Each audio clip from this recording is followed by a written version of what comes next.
नमस्कार दोस्तों, today exam की यूट्यूब चैनल पर आप सभी का फिर से स्वागत है। दोस्तों, आज की इस वीडियो में हम 30 महत्वपूर्ण सामान्य ज्ञान के प्रश्नोत्तर समझेंगे जो आपके आने वाले कंपटीशन एग्जामों की दृष्टिकोण से बहुत ही महत्वपूर्ण होंगे। अगर दोस्तों आप भी किसी कंपटीशन एग्जाम की तैयारी कर रहे हैं तो इस वीडियो को लास्ट तक जरूर देखें और सभी सवालों को जरूर याद करें। और दोस्तों, अगर आपको भी किसी सवाल का जवाब आता है तो आप हमें कमेंट करके ज़रूर बताइए। तो देखते हैं पहला सवाल। पहला सवाल है 1857 में अंग्रेजों ने किस रियासत पर सहायक संधि थोपी थी? तो दोस्तों, अंग्रेजों ने अवध रियासत थी जहां पर 1857 में सहायक संधि थोपी थी। कहां पर सौंपी थी? अवध रियासत पर। दूसरा सवाल है अंग्रेजों के खिलाफ अपनी जमीन की लड़ाई छेड़ने वाला आदिवासी कौन था? तो दोस्तों, संताल आदिवासी था जिन्होंने अंग्रेजों के खिलाफ अपनी जमीन की लड़ाई छेड़ी थी। तीसरा सवाल है सारनाथ में महात्मा बुद्ध का प्रथम प्रवचन क्या कहलाता है? तो दोस्तों, धर्म चक्र प्रवर्तन है जो सारनाथ में महात्मा बुद्ध का प्रथम प्रवचन कहलाता है। क्या कहलाता है? धर्म चक्र प्रवर्तन। चौथा सवाल है भारत में ग्रेट ओल्ड मैन की तरह कौन प्रसिद्ध हैं? तो दोस्तों, दादा भाई नौरोजी हैं जो भारत में ग्रेट ओल्ड मैन की तरह प्रसिद्ध हैं। कौन है? दादा भाई नौरोजी।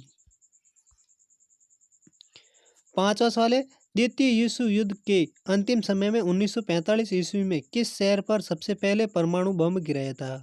तो दोस्तों, 1945 द्वितीय विश्व युद्ध के बाद हिरोशिमा शहर है जहां पर सबसे पहले परमाणु बम गिराया गया था और ये जापान देश में है। छठा सवाल है अंग्रेजी के एस अक्षर के आकार का महासागर कौन सा है?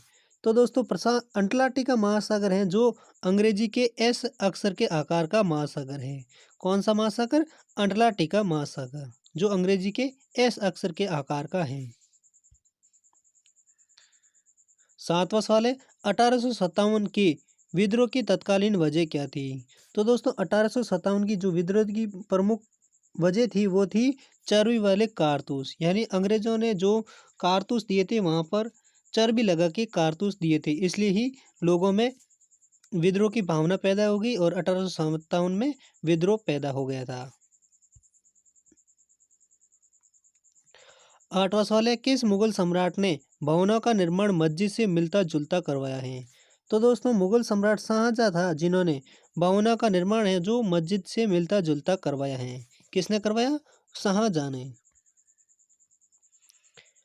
नवा सवाल है मुगलों की किस इमारत पर गुजरात व मालवा वास्तुकला का प्रभाव देखने को मिलता है? तो दोस्तों, मुगलों की फतेहपुर सीकरी इमारत है जहां पर गुजरात व मालवा वास्तुकला का प्रभाव देखने को मिलता है।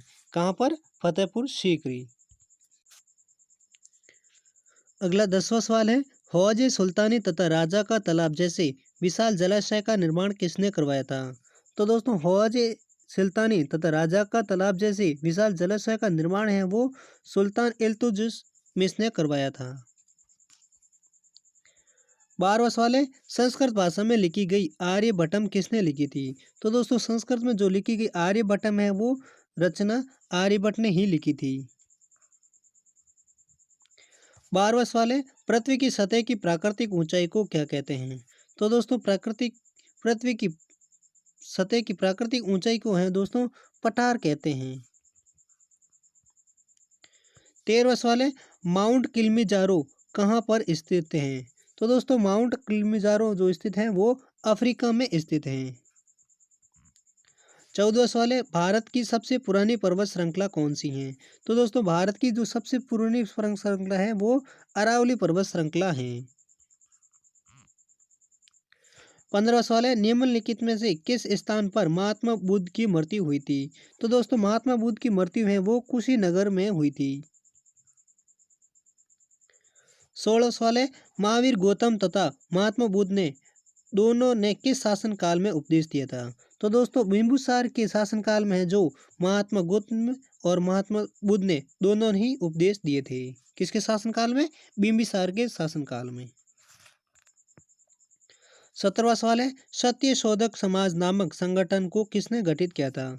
तो दोस्तों, ज्योतिबा फूले थी जिन्होंने सत्य शोधक समाज नामक संगठन को गठित किया था। 18वां सवाल है 1927 से 1935 के बीच मंदिर में प्रवेश के लिए 3 आंदोलन चलाने वाले नेता कौन थे? तो दोस्तों भीमराव अंबेडकर थे, जिन्होंने 1927 से 1935 के बीच मंदिर में प्रवेश के लिए 3 आंदोलन चलाने वाले नेता थे। 1916 भारतीय संविधान की रूपरेखा भारतीय राष्ट्रीय कांग्रेस के किस अधिवेशन में रखी गई है? तो दोस्तों कराची अधिवेशन है, जिसमें भारतीय संविधान की रूपरेखा भारतीय राष्ट्रीय कांग्रेस की अधिवेशन में रखी गई है। किसके अधिवेशन में? कराची अधिवेशन में रखी गई है। 20वां सवाल है, भारतीय संविधान ने गणतंत्र का प्रावधान किस देश से लिया है? तो दोस्तों फ्रांस देश से है, जिसने भारतीय संविधान ने गणतंत्र का प्रावधान लिया है। किस देश से? फ्रांस देश से।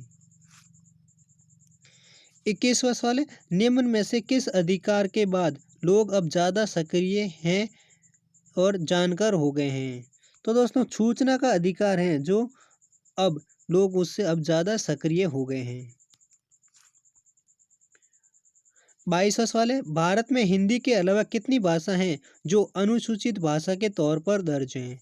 तो दोस्तों भारत में हिंदी के अलावा 21 और भाषाएं हैं जो अनुसूचित भाषा के तौर पर दर्ज हैं। कितनी भाषाएं हैं? 21 भाषाएं। 23वां सवाल है, उत्तर प्रदेश का नरोरा और तमिलनाडु का कलपकम किसके लिए प्रसिद्ध है? तो दोस्तों उत्तर प्रदेश का नरोरा और तमिलनाडु का कलपकम है वो परमाणु ऊर्जा के लिए प्रसिद्ध है।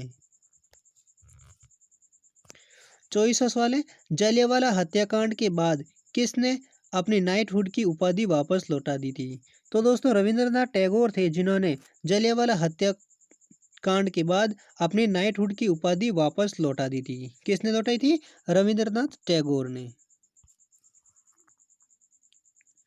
24वां सवाल है, जैन धर्म के 14वें तीर्थकार का नाम क्या है? तो दोस्तों जैन धर्म के 14वें तीर्थकार थे, जिनका नाम है विमलनाथ। 25वां सवाल है, चौसा का युद्ध शेरशाह सूरी और हुमायूं के बीच कब लड़ा गया था? तो दोस्तों 1539 में है जो चौसा का युद्ध शेरशाह सूरी और हुमायूं के बीच लड़ा गया था। कब लड़ा गया था? 1539 में, जिसमें हुमायूं की हार हुई थी। 26वां सवाल है, इब्न बतूता नामक विदेशी यात्री भारत की यात्रा पर कब आया था? तो दोस्तों इब्न बतूता है जो 1333 में है जो विदेशी यात्री हैं जो भारत की यात्रा पर आया था। कब आया था? 1333 ईस्वी में। 27वां सवाल है, अंग्रेजों के खिलाफ हथियार उठाने वाली रानी चेन्नम्मा कहाँ की शासक थी? तो दोस्तों अंग्रेजों के खिलाफ हथियार उठाने वाली रानी चेन्नम्मा है वो कितूर की शासिका थी। कहाँ की थी? कितूर की। 28वां सवाल है, वे प्रमुख 3 मुख्य कारक कौन से हैं जिनसे जनसंख्या में परिवर्तन होता है? तो दोस्तों जो 3 प्रमुख कारक हैं वो हैं जन्म, मृत्यु और प्रवास, जिनसे जनसंख्या में परिवर्तन होता है। 29वां सवाल है, भारत की सिलिकॉन घाटी किसे कहते हैं? तो दोस्तों भारत के बेंगलोर शहर को है जो जिसे सिलिकॉन घाटी के नाम से जाना जाता है। 30वां और अंतिम सवाल है, निम्न में से कौन सा प्राकृतिक रेशा नहीं है? तो दोस्तों नायलॉन है जो एक प्राकृतिक रेशा नहीं है। इसके बाद जूट, कपास और पटसन है, ये तीनों हैं जो प्राकृतिक रेशे हैं। तो दोस्तों ये थे कुछ 30 महत्वपूर्ण सवाल जो कई बार कंपटीशन एग्जामों में पूछे भी गए हैं और आपके आने वाले कंपटीशन एग्जामों की दृष्टिकोण से बहुत ही महत्वपूर्ण है। उम्मीद करता हूँ आपके सारे याद हो गए होंगे। तो दोस्तों अगर आपको ये वीडियो पसंद आया हो तो इस वीडियो को लाइक करें और ऐसे ही रोज़ current affairs, GK, exam related जानकारी के लिए हमारे इस चैनल को सब्सक्राइब जरूर कर लीजिए। और हम मिलते हैं अगले वीडियो के साथ, तब तक के लिए जय हिंद, वंदे मातरम।